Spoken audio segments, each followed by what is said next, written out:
Halo teman-teman, balik lagi sama saya Fikri Maulana Ramadan.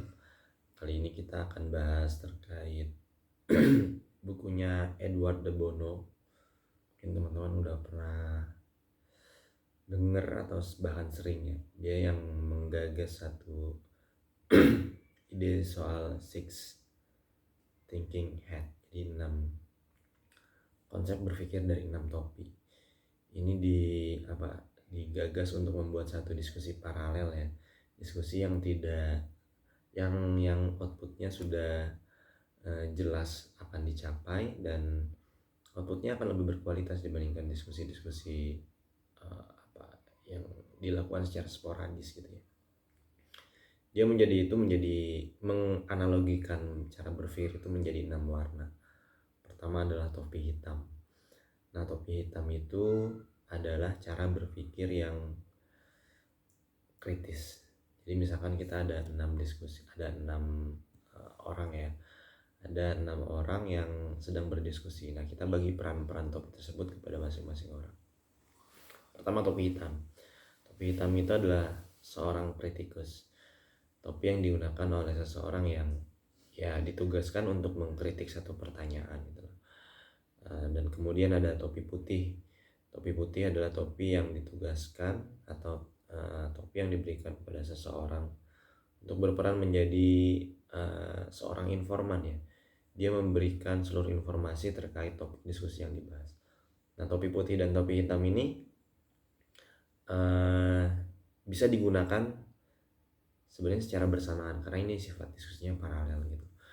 Kayak misalkan 3 orang akan memakai topi putih, 3 orang memakai topi hitam.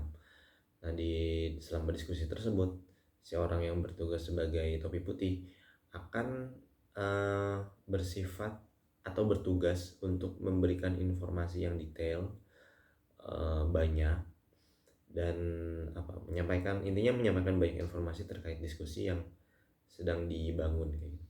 Nah, si topi hitam bertugas untuk mengkritisi informasi apa saja yang muncul dalam diskusi tersebut seperti itu. Topi hitam kan melambangkan peringatan ya, yang berarti ya dia harus mengkritisi setiap statement yang keluar dari si topi putih ini kayak gitu. Selanjutnya ada peran topi lain, yaitu misalkan peran topi biru ya. Biru itu berarti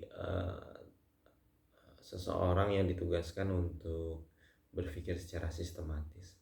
Bahkan sebenarnya desain satu diskusi itu harusnya dimulai dari si topi biru ini agar berjalannya secara sistematis. Dan si topi biru ini ketika dalam diskusi atau diterapkan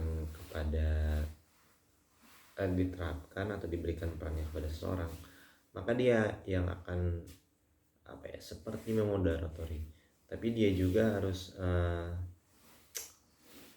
mengkritisi secara sistematis isi topik bahasan tersebut.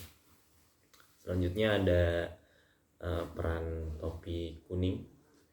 Topi kuning itu berperan sebagai berkebalikan dengan topi hitam, yaitu memunculkan ide-ide kreatif yang muncul selama diskusi seperti itu.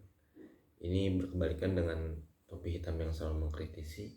Nah, topi kuning itu akan muncul sebagai seseorang yang berperan untuk memunculkan ide-ide kreatif dan lain sebagainya. Nah, selanjutnya ada topi merah. Topi merah itu melambangkan kehangatan. Di dalamnya ada emosi, intuisi, dan lain sebagainya. Nah, ketika kita melakukan satu diskusi paralel, maka sebaiknya kita tuh menghindari atau menyampingkan emosi atau intuisi seperti itu. Nah, makanya si pengguna topi merah ini dia harus bisa identifikasi ketika diskusi paralel itu mana yang sifatnya intuitif, mana yang sifatnya emosi seperti itu. Karena ketika satu diskusi udah melibatkan emosi, biasanya diskusinya akan berjalan tidak objektif seperti itu ya.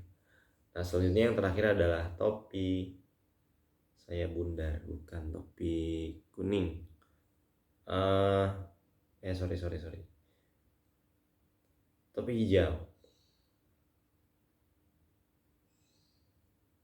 tadi saya kebalik. Topi kuning itu untuk untuk mencari nilai positif, sedangkan topi hijau itu untuk memunculkan ide-ide kreatif seperti itu. Nah, untuk diskusi paralelnya ini gimana sih? Maksudnya ini gue dijelasin topi-topi kagak jelas kan. Nah, maksudnya itu ketika kita sepakat untuk melakukan diskusi, kita seharusnya membagi peran gitu loh. Membagi peran berdasarkan fungsi dari topi-topi tersebut. Kenapa kok harus dibagi peran? Karena apabila kita ingin diskusi itu berjalan dengan baik dan mengeluarkan ide yang cemerlang, maka pemikiran seseorang itu harus dibatasi dalam arti perannya, dan harus dibagi tugas ibaratnya. Oke, kamu akan berperan sebagai apa, saya akan berperan sebagai apa misalnya. Jadi diskusi itu akan terkendali dengan baik seperti itu dan tidak berjalan sporadis. Makanya ide Six Thinking Hat punyanya Edward de Bono ini biasanya banyak implementasinya ya. Saya salah satunya diskusi paralel itu. Dan di buku lanjutannya yang berjudul How to Have a Beautiful Mind, ini dibahas lagi nih terkait konsep Six Thinking Hat, dan implementasinya yang di buku ini sih, di How to Have a Beautiful Mind, ketika kita melakukan diskusi paralel. Itu aja teman-teman, waktu saya udah lebih 1 menit 30 detik. Terima kasih, sampai jumpa.